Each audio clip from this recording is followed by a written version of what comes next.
Hello and welcome to Dragnet Live from OTRGold.com. My name is Austin Bach. Thank you for being here. I did that cool removal of glasses only because I forgot to do it before. And I'm still wearing the same shirt as 2 days ago. Nobody noticed that. You're not supposed to notice that. I'm again coming to you from the far corner of my house out here in the Pacific Northwest. If this is, I used to ask people at the beginning of every stream to tell me where you're tuning in from. I know most of all the regulars where everyone's tuning in from. But if you're new here, please tell me where you're listening from. It's always nice to hear. Today we are listening to episode 118. The title is The Big Waiter. It is about a 64-year-old man who was beaten to death in the back of his store, and the cops try to figure out who did it. So, quick shout out to Paul, Life with Roscoe, Chris, Sam, Addie. See if I'm missing anybody here. Give me 1 second. Who's in chat already? Joshua as well. Thanks for being here. Oh, hang on. I pushed the wrong button. It's different on my laptop when I run it off my laptop. Okay. Paul from Louisiana, welcome. Oops. Bonnie, welcome to the stream. Okay, so today's episode originally aired September 13th, 1951. I've linked to the historical context down below. I don't have it pulled up handy, ready to go, so you're going to have to just do a little browsing there yourself if you want that context. I'll get back on it at some point, I promise. But today is not that day. So with that, let me share my screen and we will get started.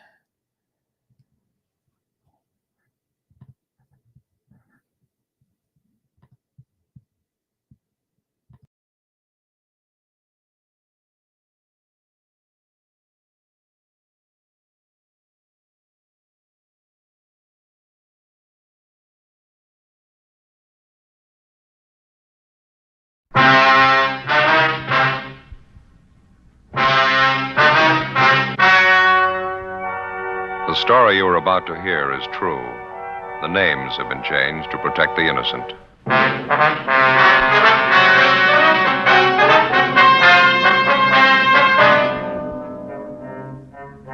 You're a detective sergeant. You're assigned to homicide detail. A 64-year-old shopkeeper is found murdered, beaten to death in the back room of his store. The body bears the marks of a savage attack. There's no trace of the killer. Your job? Get him.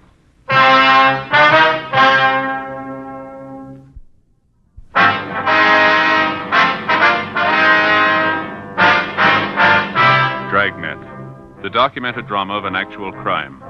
For the next 30 minutes, in cooperation with the Los Angeles Police Department, you will travel step by step on the side of the law through an actual case transcribed from official police files.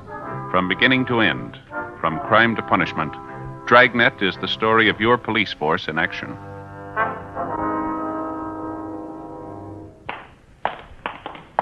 It was Wednesday, February 19th. It was cloudy in Los Angeles. We were working the night watch out of homicide detail. My partner's Ben Romero. The boss is Thad Brown, chief of detectives. My name's Friday. We were on the way out from the office, and it was 10:56 p.m. when we got to 1016 South 12th Street, the Apex Men's Shop. Yes, sir? Friday and Romero, Central Homicide. ID card. Oh, yeah, Sergeant. Been waiting for you. My partner's upstairs in the back talking to the victim's wife. You answered the call, did you? Yeah, that's right. Miles and Kiever, Unit 16R. Who are you? Miles. Kiever's talking to Mrs. Wilford, victim's wife. She found the body. What's that up above? How's that? Music up there somewhere. Sounds like a party. Oh, yeah. Well, that's a dance place. Takes the whole upper floor of the building. Wonderland Dance Hall, I think that's it. Mm-hmm. When was the body found, Miles? Do you know? Well, the wife wasn't very definite about it. She told us she came in the shop here about 10 o'clock tonight. The place was wide open, nobody behind the counter. Said she looked around a while, finally found her husband's body in the storeroom back there. Nothing for a weak stomach. It's pretty brutal. What else do you have to say? Oh, not too much. She's pretty closed-mouthed. Probably the shock of finding her husband like that. I don't know. Do you want to show us where he is, Miles? Yeah, it's straight back this way. Victim's name is Joseph Wilford. Owner of the store, ran it himself. Wife says he's had the business here for 23 years. a typical men's shop here. You can see that. Mm-hmm. It's around the left. In here. Okay, go ahead. He used this for his storeroom, I guess. Uh-huh. Well, that's it. As far as we know, the body hasn't been touched. Yeah, sure took a terrible beating. An elderly man, huh? My wife said he was 64 last birthday. She couldn't think of any enemies he has. Anybody want to do this? Where'd he keep his cash? Did she tell you that? No, cash register, I guess. Can't be sure till Leighton Prince gets here. Yeah. Did you call the crime lab yet? I'm waiting for you fellas. You want to call him now? Would you mind? Oh, sure, Sergeant. Say, you might as well call the coroner while you're at it. Tell him there's no big rush. Yeah, right. Take a look around here, Joe. Looks like a tornado ripped through. Yeah. Chair overturned. Clothes all over the floor. Yeah. Come here, Ben. Mm-hmm. Look at the body here. Yeah? His arms tied behind his back. Ordinary clothesline robe. What's that cloth knotted around his neck? I don't know. Looks like it could be a woman's slip, doesn't it? Mm-hmm. Whoever it was, they weren't taking any chances he'd live through it.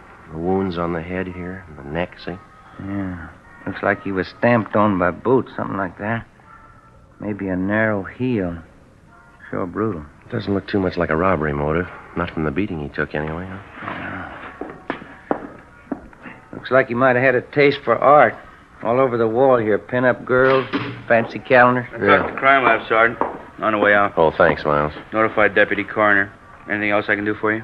Yeah, would you mind getting the wife down here, Miss Wilford? We'd like to talk to her. Sure, right away. Thank you. How's she feeling? Any hysteria? No, she's pretty quiet. She went upstairs to rest.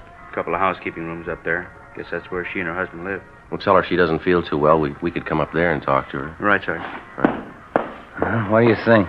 I don't know. We'll see what the crime lab can come up with. We can start checking around the neighborhood after we talk to the wife, huh? Mm-hmm. Let me take a look here. What's that there? It's funny. Not much place in a haberdashery for things like this, look. A woman's nightgown. Black lace, huh? Mm-hmm. Packed in a gift box. Is that a card there? Yeah. See if we can read it without touching it. Mm-hmm. It says, to a beautiful girl, you've been away too long, hoping we'll never be parted again. It's signed Joseph Wilford. Seems a little funny, huh? Yeah, it does. Maybe his wife's been on a trip. He's going to give it to her as a present. When's the last time you gave your wife a black lace nightgown?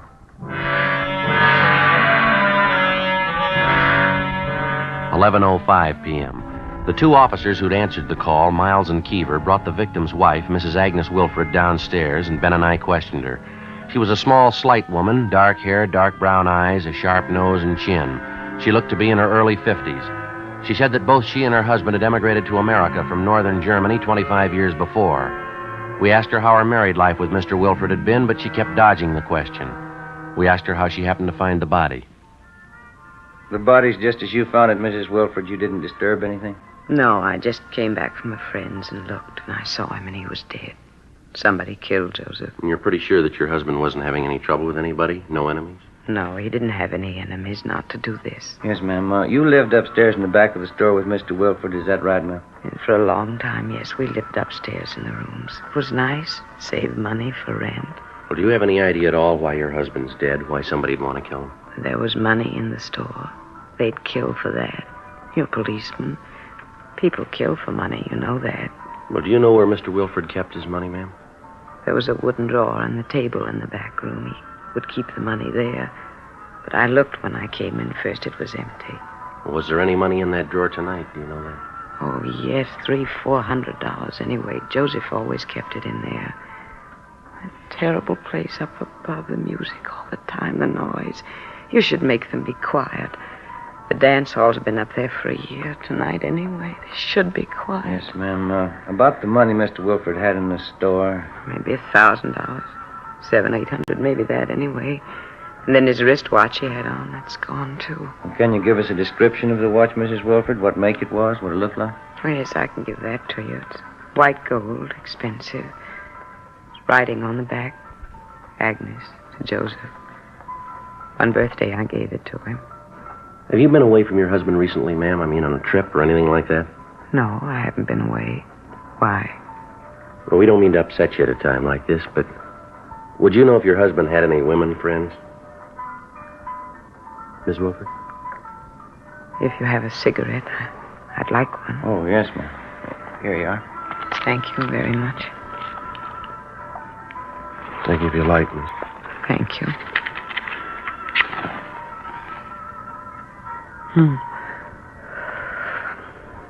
Do we have to talk about it? I'm afraid so, ma'am. Most of them I know. For 10 years it's been like this. There were many of them. Young women. Joseph didn't try to hide it from me. I knew all about it. You continued to live with your husband all this time, ma'am? I did. He'd bring the girls to the shop here sometimes. When they'd come, I'd go away for a while. After they were gone, I'd come back. Joseph and I would never talk about it. You mean you never had any arguments with your husband about the women? No. He never lied to me about the girls. He had them, that's all. It was something he expected me to understand. I see. You say you knew several of these women your husband went out with. Could you give us their names, please? Yes, there's an address book upstairs in Joseph's desk. The names are in there. I see. Would you mind showing us that address book now, please? Yes, we can go upstairs. I'll get it for you.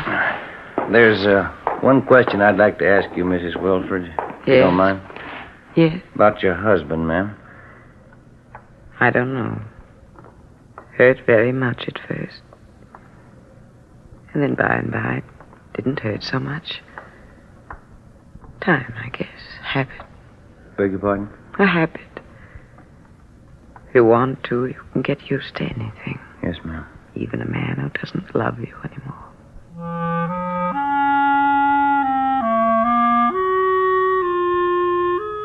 We went upstairs to the housekeeping rooms where Mrs. Wilford gave us her husband's personal address book. She also gave us a description of his wristwatch, which had been removed from the body, along with the name of the jeweler who'd sold her the watch. It was a Hamilton with a diamond-studded dial. The crime lab crew arrived downstairs and began their routine investigation. We finished questioning the victim's wife, and then we started checking the neighborhood. Only a few of the stores in the area were still open. We found only one possible witness, a newsboy, who told us that he'd seen an attractive dark-haired woman enter the store earlier in the night at about 8:30 p.m. His description of her was only sketchy. Another hour of checking the neighborhood, and we went back to the store. Lieutenant Lee Jones and the crime lab crew finished checking over the entire layout. They went back downtown to give a thorough examination to what physical evidence that they'd found. The deputy coroner arrived and removed the body. Together with Hubka and Forbes from Homicide, Ben and I spent most of the next day checking with store owners in the immediate neighborhood of Wilford's haberdashery. They could tell us nothing we hadn't already found out. We got the description and serial numbers of the victim's missing wristwatch, notified the pawn shop detail, and got out a broadcast on it. 3:45 p.m. We checked with the office. We got a slow enough start on this thing, huh? Everybody tells us the same story. Yeah, seems to be pretty common knowledge. He had a lot of girlfriends. I guess we better start checking out the names in that address book, huh? Yeah. Sure beats all, doesn't it, Joe? What's that? Mrs. Wilford, 10 years her husband's dating other women right in front of her. It isn't normal. Can't see why she didn't just pack up and leave. It's kind of hard to figure at that. Maybe she was still in love with him. I wonder how Forbes and Hubka made out. I'll check the book, see if we got a call. Okay. See. No? No word from him, huh? No, Lee Jones called from the crime lab. Wants us to check with him. I'll call him. Okay, fine. 2667, please. That's right. Guess we better check with the morgue, too, huh? See if they got the body posted yet? Yeah. Hi, Lee. It's Romero. What was it? Did you get the name? I see. All right, bye. What do you have? Lee talked to the coroner already. Wilford died about 9 o'clock. Cause of death was strangulation. Mm-hmm. How about those wounds on the head and on the neck? That didn't do it. The cloth tied around his neck. It was a woman's slip, all right. Yeah. Did he pick up anything off it? Any laundry marks? He did better than that. Yeah? He got the name of the laundry. After checking for all stains and markings on the woman's slip, which had been found knotted around the murder victim's neck, Lee Jones had examined it under a special fluorescent light. He found a type of marking used by only one large laundry service in the city. We checked with the managers of the laundry company and found that the slip had been cleaned by them for a Miss Elise Dressler. She had a North Hudson Street address. We started checking on her. The first lead came from the dead man's personal address book. We found the name of Elise Dressler listed, along with her address and telephone number. There was a single word scribbled beside her name and enclosed with parentheses. It said Max. That was all. 5:42 p.m. We drove out to the address, a Spanish-style apartment house on North Hudson. We rang, but there was no answer. The apartment manager told us Miss Dressler worked as a dancer at a nightclub on West 7th Street. Ben and I drove to the club, a high-priced theater restaurant which was newly opened. We were told Elise Dressler wasn't due there until 9 p.m. We had a couple of ham and cheese sandwiches and some coffee at a lunch counter, and we checked back at the club a few minutes past 9. The show was already started. We located the Dressler girl in her room backstage. She was a tall, fairly attractive blonde. We started questioning her. Can you tell us where you were last night, miss? Yeah, all right. Here I work every night but Monday. We close then. What time did you get here last night? Just about 8 o'clock. I had something to eat, and then I changed in my costume and went to work. Do you know if Mr. Wilford had any enemies? No. Maybe somebody he was having trouble with? No, maybe that wife of his. That's none of my business. I wouldn't know. You can't think of anybody at all who might want him out of the way. No, I don't think so. He and Max Hollins had some arguments, but that's the only time I saw Joe mad at anybody.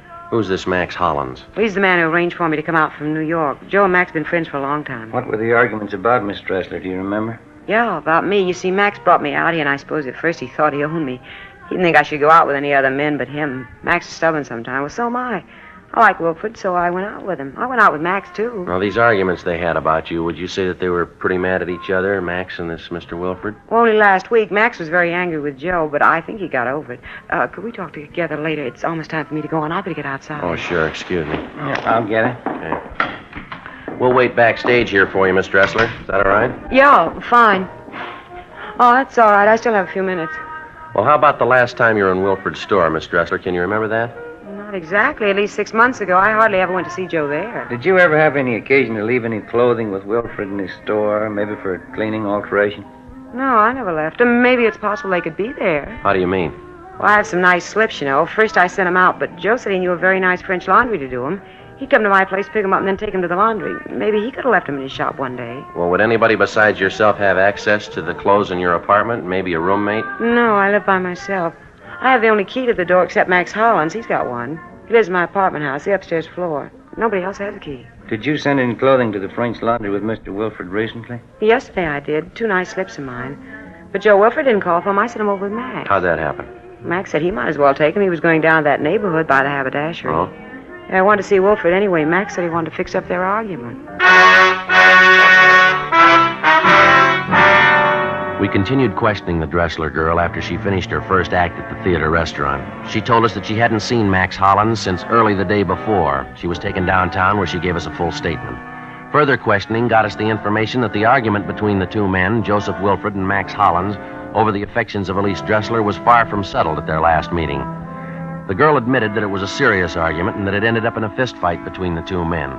She said Max Hollins was out of town for the night, but that he'd return early the next evening for work. He was employed as manager of a room service department at a large downtown hotel. 11:30 p.m. Ben and I drove back to the apartment house on North Hudson, and together with the building manager, we checked Max Hollins' apartment. We found nothing. The manager told us Hollins' car was parked in the apartment garage, so we went down and gave it a routine check. Under the front seat, we found a paper bag with a pair of gloves in it. There were bloodstains on both gloves. We dropped them off at the crime lab for examination. At 6 o'clock the following night, Ben and I went to the room service department of the downtown hotel where Hollins was employed. I'm sorry, sir. Mr. Hollins is late this evening. He should be here pretty soon. He notified you he'd be in late? Well, he called, yes. Probably be here in 10 or 15 minutes. I'm his assistant. Can I help you? No, it's all right. We'll wait. All right. Pardon me. I wonder if we could look at your wristwatch, please. Well, surely. It's just a few minutes past No, 8. we just want to look at the watch if we could. Oh, sure. Here. Could you take it off? I'd like to look at the back of it if it's all right. Sure, that's all right. Here. Nice looking, isn't it? Just got it yesterday. That's so. Same engraving. Agnes to Joseph. Where'd you get this watch, sir? Why, what's the matter? Where'd you get it? Max Hollins. He sold it to me.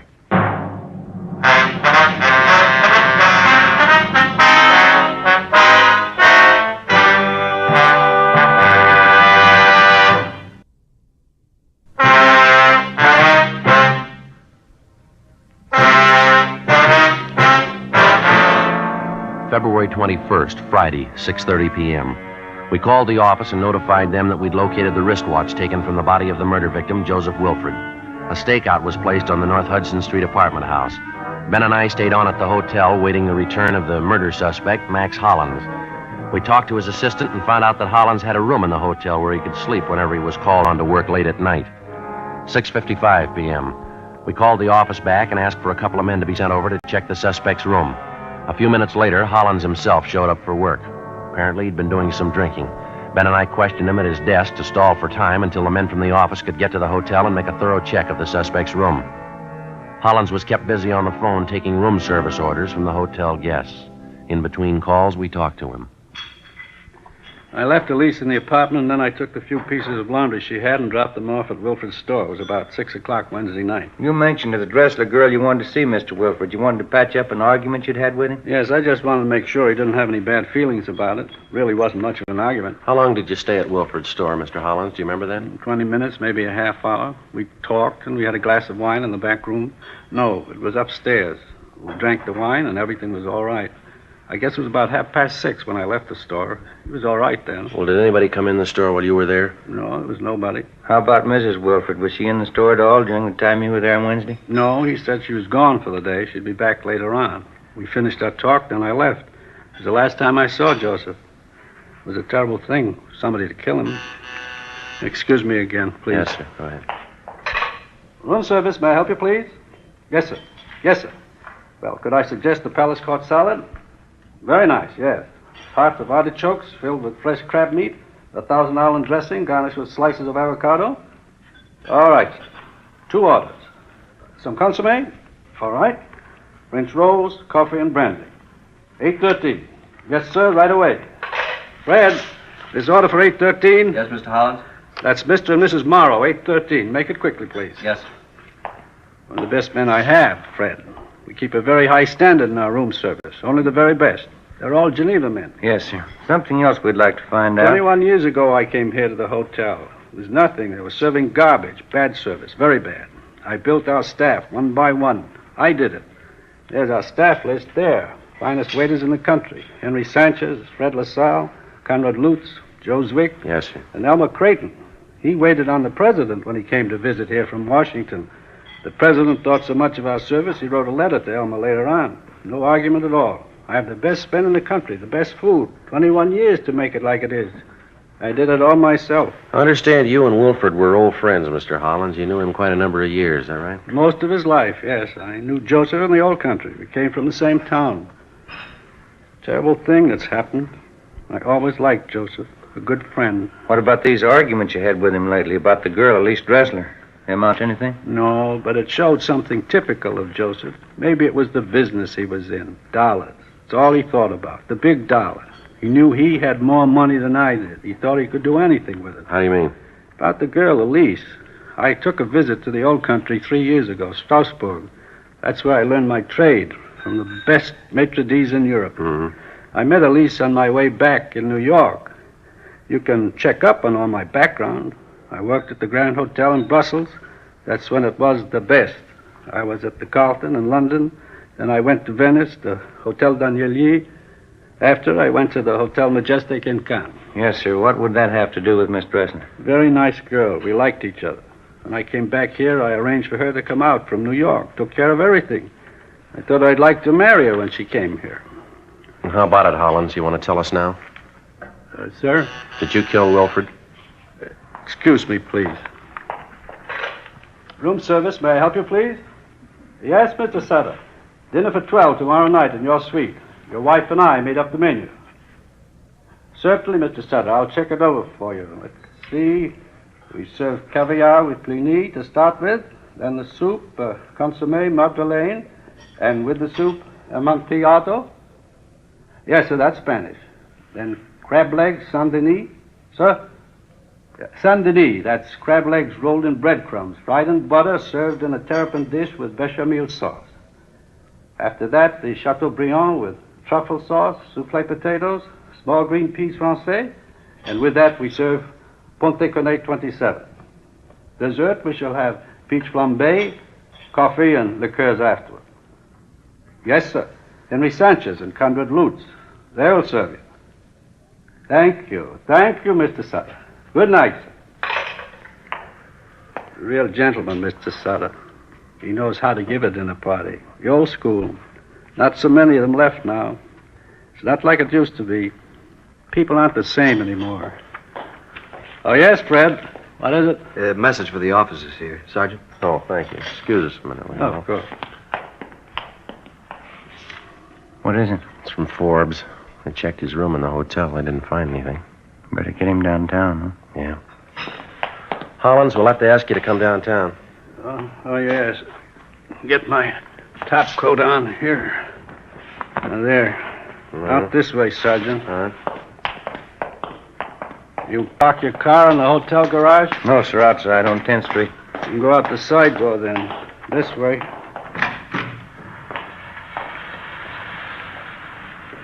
It's starting to rain.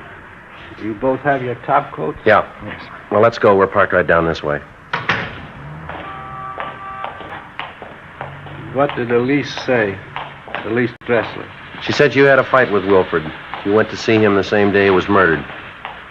Yes. It's terrible. It's too bad. Might as well tell you, sir, we've got the evidence. Quite a bit of it. All points to you. Oh? How is that? Well, the pair of gloves you were wearing, we found them. The wristwatch you took off the body, we found that too. Yes. You want to tell us about it? I didn't use good sense. I didn't know what to do when I went to see him. But I didn't have it in my mind to kill him. God knows I tried to talk to him. I asked him, please, to stay away from Elise. I asked him as a friend. Yes, sir. All he said to me was, Max, I give her presents and she likes me. I have the money to give her what she wants, Max. You haven't got the money. That's what he said to me. You had a fight with him then? No, there wasn't any fight. I'm not sorry. I killed him, but I'm not sorry. You want to give us a statement about it downtown? I suppose. I'm not ashamed of it. All right, let's go. Down this way. Any man would have done the same. How could you hear such talk and not kill him? How about the wristwatch you took off of him, the money from the drawer? I wanted to hurt him more, even after he was dead, after I beat him and beat him. I knew it would be the worst way to hurt Joseph, to take his money. Here we are.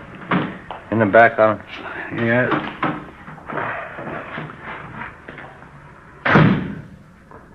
Sergeant. Yeah. I've told you now. I killed him. Don't you think I had a right to kill him? I wouldn't know. But he was like that. The first time you met Joseph, you would know he was bad. It was better for everybody for him to die. First time you met him, you would know that. I'm sorry, I wouldn't know, mister. What? The only time I met him, he was dead.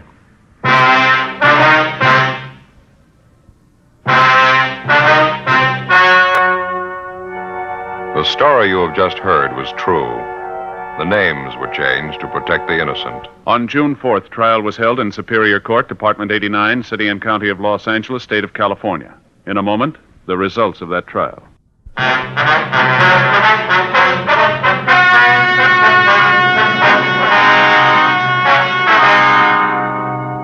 Max Hollins was tried and convicted of murder in the first degree.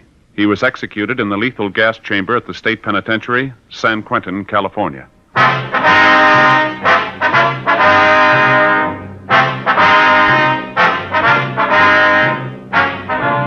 You have just heard Dragnet, a series of authentic cases from official files. Technical advice comes from the Office of Chief of Police W.H. Parker, Los Angeles Police Department.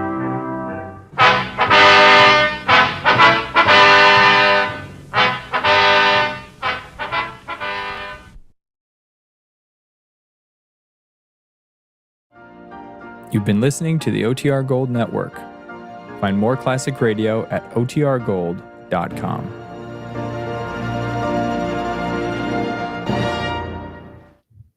Okay, I just got to say, before everybody gets mad at me for cutting off the NBC chime, that was not me. It just wasn't part of that recording. So don't hate me for that. Thank you all for tuning in today. I wish you all a great weekend. I am off to go pet some animals at an animal sanctuary. Someone said because I'm wearing the same clothes. Well, I said we need to have a wellness check on me because I've been wearing the same clothes for several days. It's due to lack of sleep. Oh my goodness. It's been crazy. But today I'm going, right after this, we're going to go to a little animal sanctuary and hopefully and not hopefully, there are lots of animals there. But we're going to pet whatever animals are there, provided they are up for that sort of thing. And then maybe I'll just go to bed at like 10:30 Pacific time. Anyway, I wish you all a great weekend. Hope you have just as equally exciting plans like the ones I just shared. And I'm still trying to figure out my schedule for early next week. I'm not sure. Monday might not happen, but Wednesday and Friday, likely. Just stay tuned. Keep an eye on that playlist. I will add them to it as we go. So until next time, have a good one. Thank you all for being here. Have a great weekend. Bye.